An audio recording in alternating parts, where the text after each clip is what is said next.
Hello दोस्तों, मैं हूं धीरज गोस्वामी और स्वागत है आपका हिंदी व्याकरण के इस एपिसोड में। आज हम लोग पढ़ेंगे काल और वाच्य, जो व्याकरण संचय के अध्याय 11 से लिया गया है। काल और वाच्य, इसे अंग्रेजी में टेंस और वॉइस कहते हैं।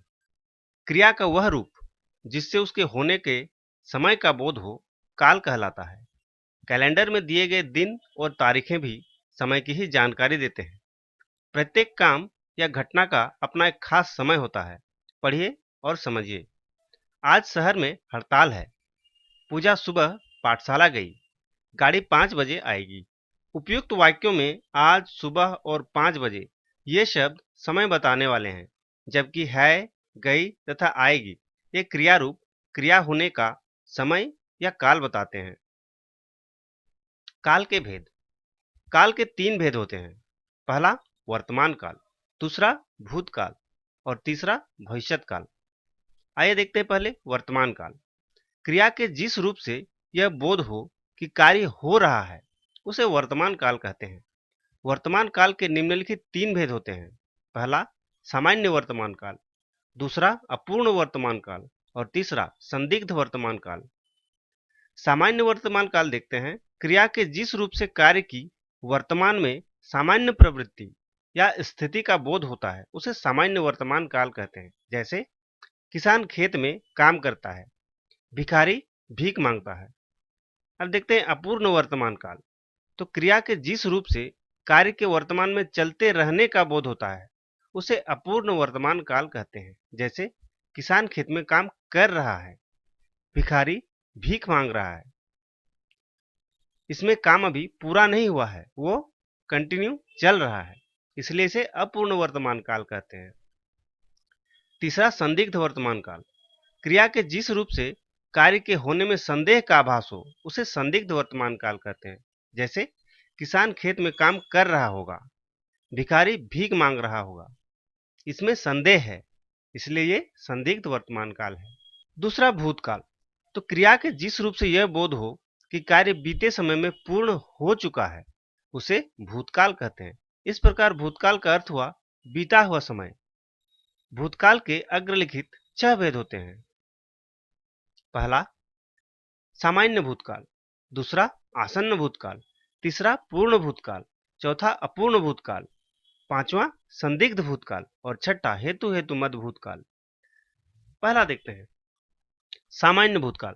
तो भूतकाल के साधारण रूप को सामान्य भूतकाल कहते हैं। जैसे सिंह गरजा, सीमा आई।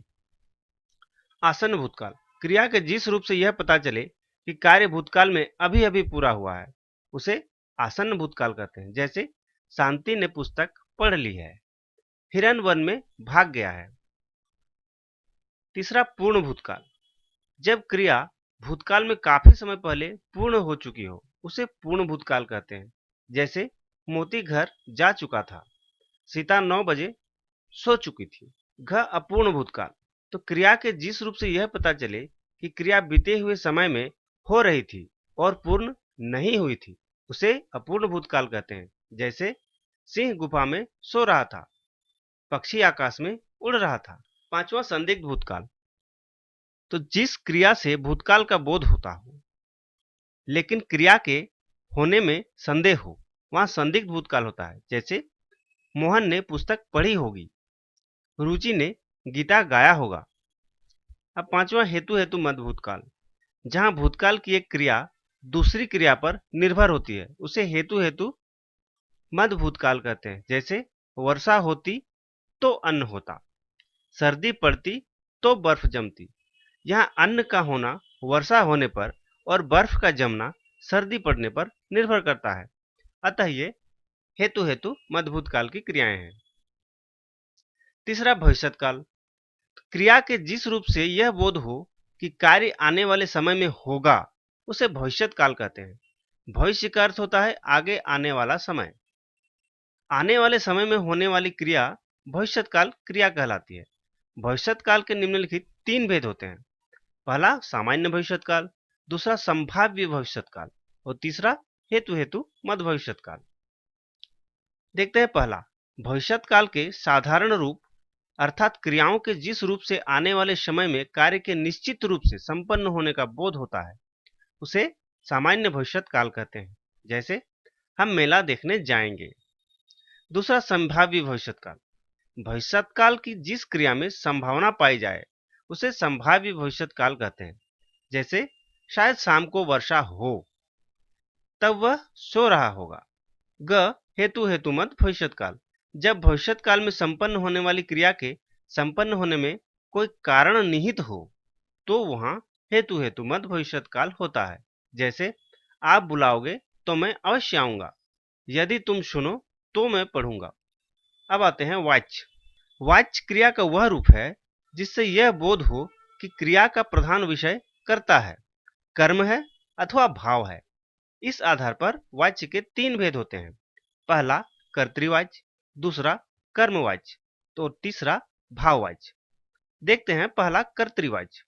तो इसमें कर्ता की प्रधानता रहती है, अतः क्रिया का लिंग, वचन और पुरुष कर्ता के लिंग, वचन और पुरुष के अनुसार होता है। जैसे खुशी पुस्तक पढ़ती है, गौरव पतंग उड़ा रहा है, बिल्ली दूध पीती है। इन वाक्यों में खुशी, गौरव और बिल्ली क्रमशः पढ़ती है, उड़ रहा है, पीती है क्रियाओं के कर्ता हैं। इन सभी वाक्यों में प्रयुक्त क्रियाओं के लिंग और वचन अपने अपने कर्ताओं के अनुसार है, अतः ये वाक्य कर्तृवाच्य है। दूसरा कर्मवाच्य। इसमें कर्म की प्रधानता रहती है, अतः क्रिया का लिंग और वचन कर्म के लिंग और वचन के अनुसार होता है।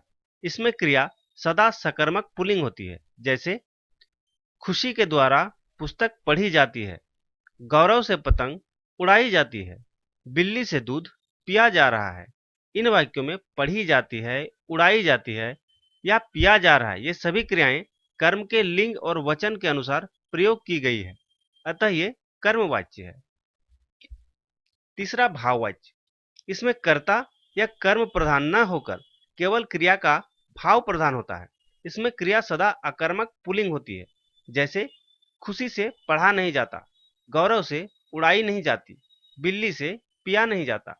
इसमें भाववाच्य के बारे में कर्ता और कर्म की प्रधानता नहीं होती। इसमें मुख्यतः अकर्मक क्रिया का ही प्रयोग होता है। प्रायः निषेधार्थक वाक्य की भाववाच्य में प्रयोग होते हैं।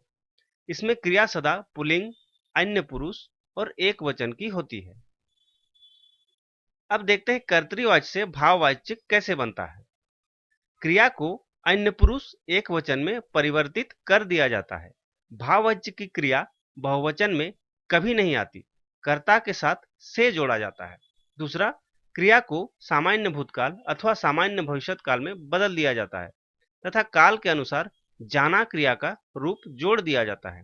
तीसरा, भाववाच्य के वाक्य प्रायः नकारात्मक होते हैं, अतः कर्तृवाच्य के वाक्यों में नहीं जोड़ दिया जाता है। आइए देखते हैं कुछ उदाहरण। कर्तृवाच्य और भाववाच्य। पहला, शिवानी नहीं नाचती है। इसमें भाववाच्य होगा शिवानी से नाचा नहीं जाता है। दूसरा, कछुआ नहीं दौड़ता। इसका भाव कछुए से दौड़ा नहीं जाता। तीसरा, निशांत हंसता है। इसका भाववाच्य निशांत से हंसा नहीं जाता। चौथा, नन्ही बच्ची नहीं रोती है। इसका भाववाच्य होगा नन्ही बच्ची से रोया नहीं जाता है। तो उम्मीद है दोस्तों आपको हमारा वीडियो अच्छा लगा होगा। तो आपको हमारा वीडियो कैसा लगा कमेंट करके जरूर बताएं। और अगर आपने अभी तक हमारे चैनल को सब्सक्राइब नहीं किया है तो प्लीज सब्सक्राइब कर दें और बेल आइकन को दबा दें ताकि हमारा अगला वीडियो आपके पास सबसे पहले पहुंच सके। और जाते जाते लाइक और शेयर करना ना भूलें। Thank you.